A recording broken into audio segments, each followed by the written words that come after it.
Greetings, my fellow sentient beings.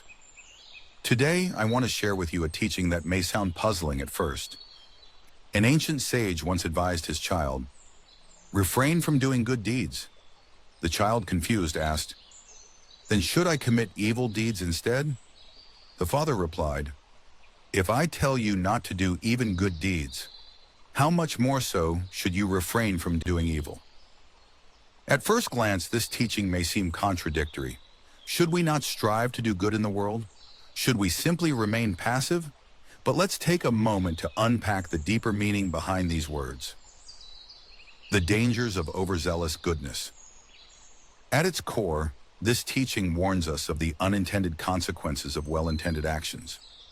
Sometimes in our eagerness to do what we believe is right, we act without wisdom, causing harm instead of benefit. History is filled with examples of people who pursued goodness with such intensity that they failed to see the suffering they inflicted along the way. Consider a person who forces their kindness upon others, assuming they know what is best. They may impose their will, unaware that their good deeds stem from pride rather than true compassion. In this sense, the sage's advice is a call for mindful action, to ensure that even our good intentions do not lead to harm. The middle path. True goodness requires wisdom. The Father's words also serve as a reminder that true goodness is not about rushing to act, but about knowing when and how to act. It is not about seeking praise or validation, nor about doing good for the sake of appearances. Instead, it is about moving with careful thought, understanding, and genuine care for others. Buddhist teachings emphasize that good deeds must arise from wisdom. Without wisdom, even acts of charity can reinforce attachment, ego, or dependency. This is why the sage urges restraint, not to reject goodness, but to cultivate awareness before acting. Practicing restraint in our daily lives.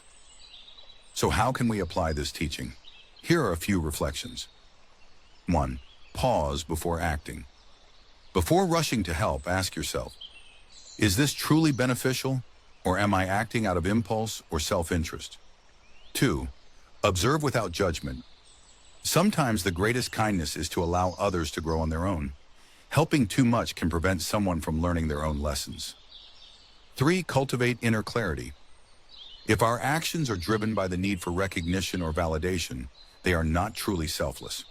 Practicing self-awareness helps us ensure that our intentions are pure. 4. Balance between action and stillness. There are moments when restraint is wisdom. There are also moments when action is necessary. Walking the middle way means knowing when to step forward and when to step back. Conclusion.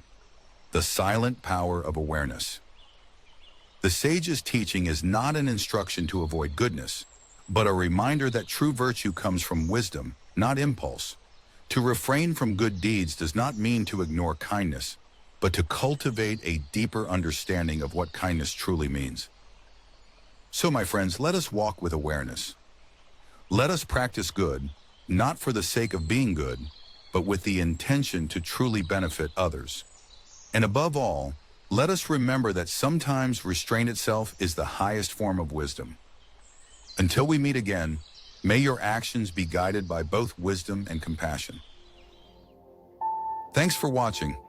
If you enjoyed this video, don't forget to like, subscribe, and hit the notification bell so you won't miss out on future content. I'd love to hear your thoughts, so drop a comment below. Let's keep the conversation going. See you in the next one.